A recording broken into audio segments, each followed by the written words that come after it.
Right, so hey guys, welcome back to some Hotline Miami 2, obviously part 2. So last episode we played the first 3 levels of the game. From now on I'm gonna skip the what's it called, bloody intro and cutscenes and such. So yeah. So anyway, the third part, well, this is the third story mission. Now you take control of the guy who plays in the tutorial. I forgot his name, I think it's Martin or something. So anyway, yeah, I think it's Martin now, so yeah, that's just about it. So I think I finally figured out how to balance the audio better now on easy vid, because I knew that last video was actually complete and utter cancer with the audio. Rewatching it actually really did make me feel some type of way.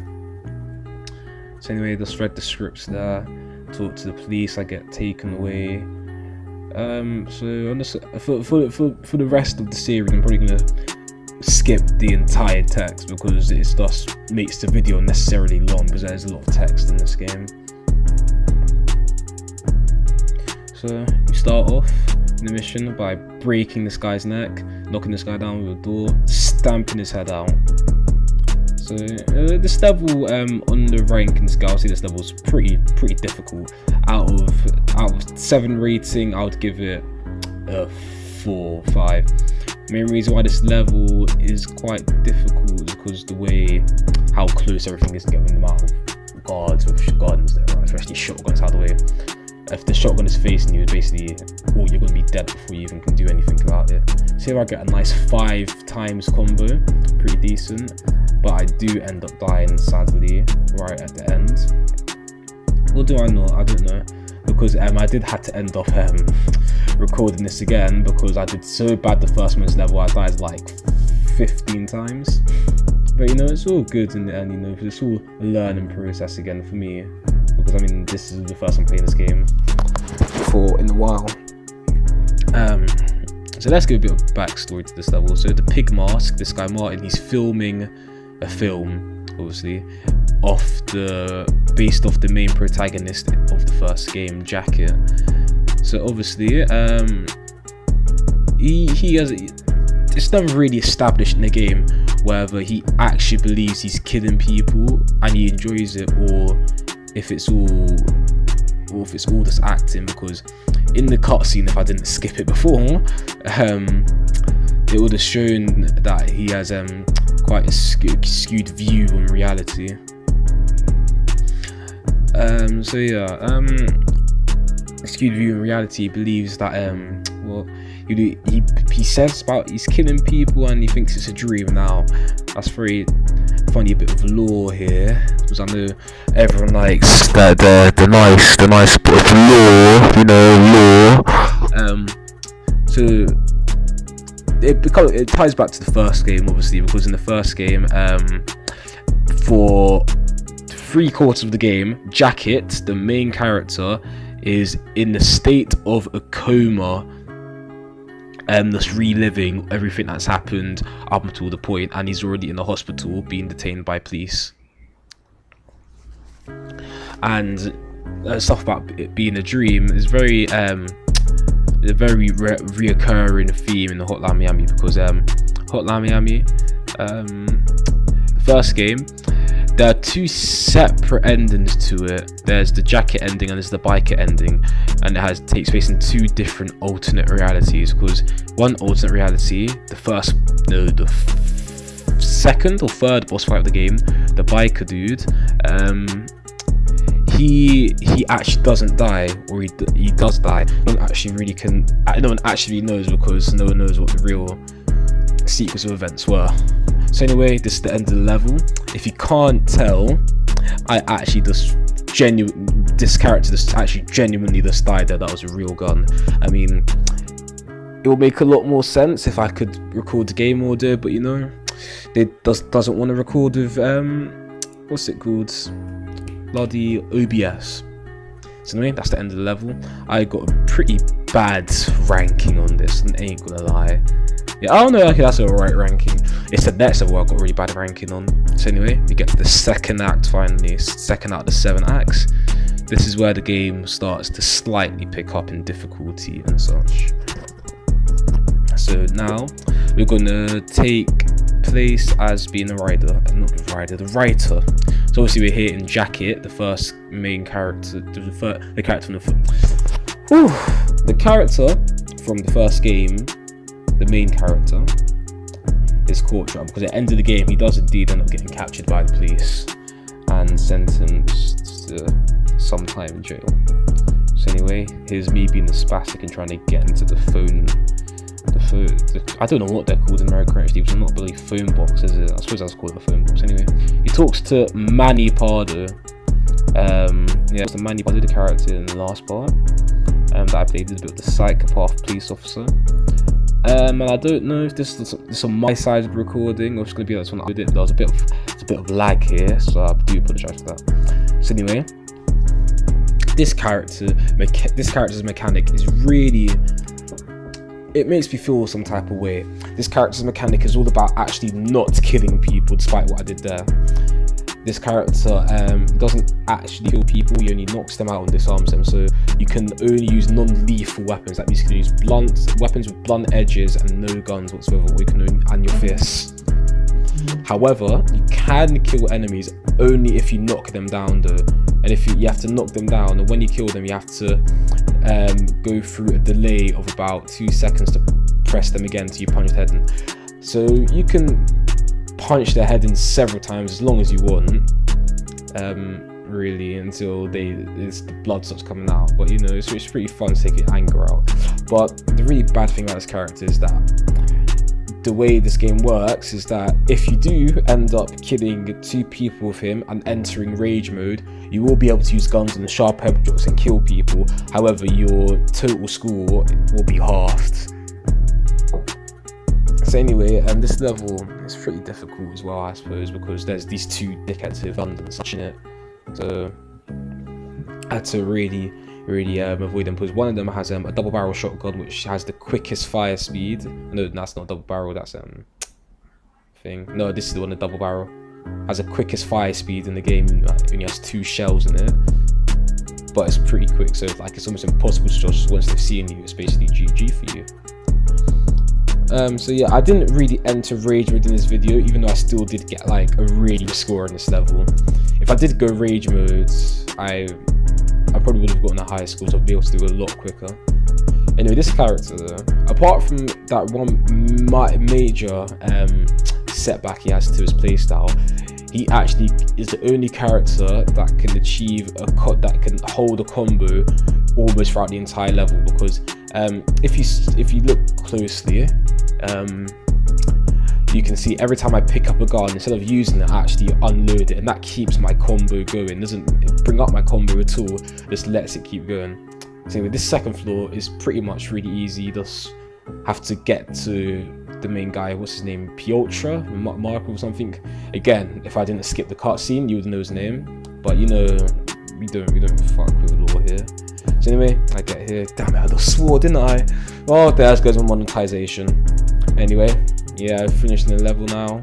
That's it. These guys are pointing at me. I still try to knock them down, but I can't, because it patched that about a year or 2 ago.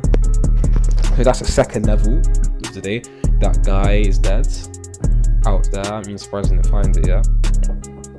So you see, I get a D+ right there. I mean, that's pretty abysmal for me. Yeah, that's pretty bad. I think, well, at least it wasn't a D-. That's all I'm gonna say. So anyway, he was talking to Manny Pardo. Here to play with him, blah blah. Just do some stuff. And now we get onto the third and final level, which is with the 4 Jacket impersonators. Now, these 4 characters. Last time I played Corey, I believe, yes. Last time I did play Corey, the one that can roll dodge, this one. This time I decided I was going to play Tony. So let's just get into the level. There we go. So apparently they didn't patch it, just had to do it at the exact right angle. So anyway, here I tried to show off Tony. Now Tony is a very interesting playstyle. Like I mentioned in the other video, he's almost exactly like Jake, in his third mask, he can only use his punching attacks, but his punching attacks are all one-hit kills, even to the Fat Man, which I don't think we've encountered yet in this game. He is the second best character for getting combos. However, he's actually still one of the worst characters in the game. Several reasons why. He's quite slow, even though he can't pick up any weapons whatsoever, so that kind of leaves him defenseless against custom levels in where almost everyone has guns. And yeah, in big wide open rooms, you have to expose yourself if you can do anything. So this first bit of the level is pretty easy. Now the second bit of the level is where it gets really hard for Tony. There's a reason why it's hard for Tony is because there's a lot of people with guns in this area, and there's a massive open area to the middle. So after a lot of deaths, I do end up switching to Ash and Alex, which are the two best characters, which is the best characters in the game. So obviously when I died there in the actual recording, I did jump a little bit because I wasn't expecting that to happen. So I'll explain the mechanic of Ash and Alex when you get to see them. But anyway, yeah, so you play with a bit of Tony, punch them. He's actually the only character in the game that can kill dogs with punches, mainly because he's using brass knuckles. Has a lot to do with it. So I think I'm gonna die. I died about 3 or 4 more times and decided that no, I can't be arsed because it's almost impossible with Tony this level. I did end up doing it yesterday while I was practicing, so I didn't have to make another half an hour long video, but it looks like it is going to be, judging by the recording time. So that's literally about it for Tony, I suppose. He's a pretty well-rounded character, but to be honest, I think they realised how OP they made the Tony mask in the first game, because in the first game, Tony was able, well, the Tony mask that Jacket wore was able to let him pick up weapons as well as having one-shot kill punches and quick punches. So it basically made Jacket like a killing machine, whether or not he had a weapon on him. And if you look very closely, Tony has a unique animation for killing dogs, because dogs, as soon as they see you, they charge at you. So what Tony does, he gets the dog, swings them around and punches them in the head, which I think is pretty cool. It's a pretty cool thing. So anyway, right here, I kill this guy, but right here I end up dying on the level, which really got to me, to be honest. So I thought I should have gotten. So I think this is the last attempt. Nope, apparently it isn't. I'm more than anything. So this game is hard. This game is hard. I mean, I know I might make it look easy, but the game is quite difficult. I mean, you could go on Xbox and ask some guy called Minor Phoenix. He's never even gotten past the 3rd level or 2nd of this game, if I can remember properly when I was talking to him. So yeah, I'm probably gonna let the music play until I have something to say and not talk out my bloody arsehole.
Play Ash and Alex.